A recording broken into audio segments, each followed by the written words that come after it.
Perlawanan Islam Irak meluncurkan sejumlah drone dan rudal ke posisi Zionis pada Senin 6 Mei 2024. Dalam operasi terbarunya itu, perlawanan Irak mengaku menargetkan pabrik gas Leviathan dan pangkalan minyak di Ashkelon, wilayah pendudukan Israel. Serangan itu diklaim tepat sasaran dan mengakibatkan kehancuran serta kerugian besar bagi Zionis.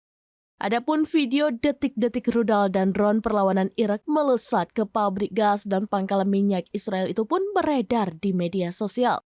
Dalam video tampak senjata Irak itu melesat dengan cepat dan menimbulkan kepulan asap tebal. Dilansir Tribunnews.com pada Selasa 7 Mei 2024, perlawanan Irak tidak merinci total korban jiwa imbas serangan tersebut.